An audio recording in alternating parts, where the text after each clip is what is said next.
আসসালামু দর্শক, আশা করছি ভালো আছেন। প্রবাসের বাড়িতে আমরা প্রবাসী।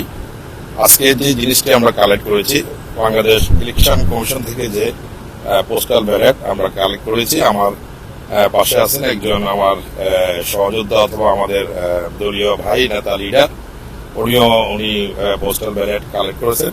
আমরা আজকে ওনার কাছ থেকে শুনবো ওনার অনুভূতিটা কি। জি, আসসালামু আলাইকুম।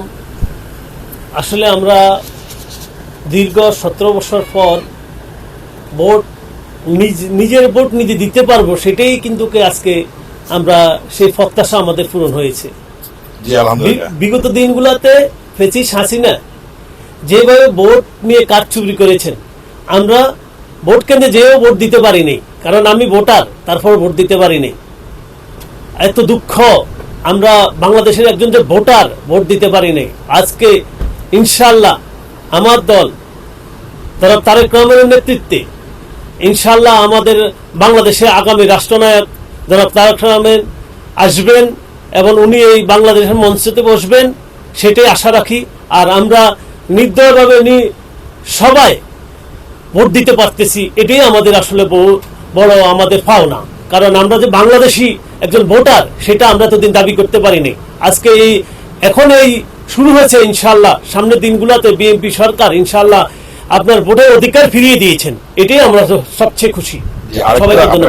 জানতে চাবো যে আমাদের যে পোস্টাল যে ব্যালটটা যেটা, এটা বাংলাদেশ থেকে নির্দেশনা দিয়েছেন ইলেকশন কমিশন।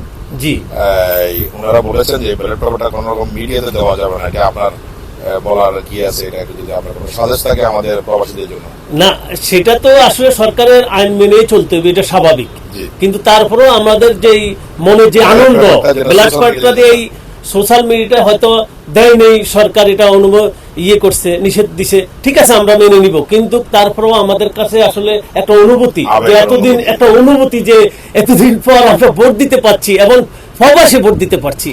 আমরা বিগত দিনগুলোতে বাংলাদেশে যে ভোট দিছি হয়তো, কিন্তু এই প্রবাসের সর্বপ্রথম ডক্টর ইউনূস সাহেব এই ভোট আমাদেরকে ফিরিয়ে দিয়েছেন। সেই জন্য আসলে মনের আবেগ থেকে আমরা বলতেছি, যাক, হয়তো সরকার এটা নিষিদ্ধ করলে আমরাও সেটাই মেনে চলবো। কিন্তু ধন্যবাদ, আজকে সেই মনের থেকে আবেগে আমরা আসলে এই কথাগুলো বলতেছি। আরেকটু আপনার কাছে জানা আছে যে এই যে ব্যালট পেপারটা কালেক্ট করবে, কিভাবে কালেক্ট করবে প্রবাসীরা, এবং কালেক্ট করার পরে তারা ভোটটা কিভাবে দিবে, সেন্ড কিভাবে করবে, যদি আপনার যদি কিছু জানা থাকে। জি, না, ভোটটা তো আসলে যেমন আমার মোবাইলে, আমি যে ভোটার হয়েছি, আমার মোবাইলে অটোমেটিক একটা মেসেজ আসছে।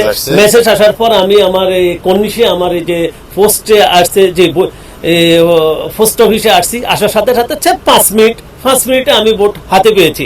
আর এখানে একটা আছে, এই বারকোড আছে, এই বারকোডের মাধ্যমে আপনি আপনার ভোট দিতে পারবেন এবং যাকে ইচ্ছা তাকে দিতে পারবেন।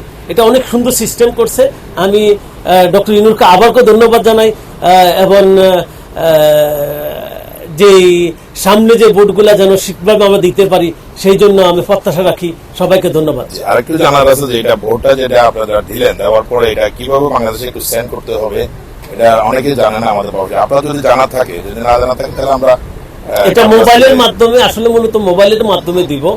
মোবাইলের মাধ্যমে দেওয়ার পরে যে ব্যালটটা থাকবে, আমার অটোমেটিক আমার এই সিস্টেমে ব্যালট পেপারটা আসলে আপনি যে কোনো একটা বক্সে ফেলতে হবে, ফেললে এটা অটোমেটিক চলে যাবে বাংলাদেশে, এবং এই ভোটটা হয়ে যাবে আপনার যাকে আপনি মন চাইছে ভোট দিচ্ছেন তার কাছে পৌঁছে যাবে ইনশাআল্লাহ। জি, ধন্যবাদ জাহাঙ্গীর ভাই। আমাদের একজন রাজনৈতিক নেতা, আমাদের কাতারের প্রবাসী আর বিশিষ্ট ব্যবসায়ী, উনার অনেক কিছু আমাদের প্রবাসীদের জন্য অনেক কথা বললেন এবং উনার অনুভূতিটা আমাদেরকে জানালেন আমাদের চ্যানেলের মাধ্যমে। সুপ্রিয় দর্শক, আমরা যে জায়গাটাতে এখন এই মুহূর্তে আছি, আমাদের আরব সাগরের যে পাশে যে কর্নিশের পাশে যে আমাদের কাতারে যে main general post office, Qatar post office, main general post অফিসের ঠিক 4 তলা আমরা যে পার্কিং এরিয়াটা আমরা অবস্থান করেছি।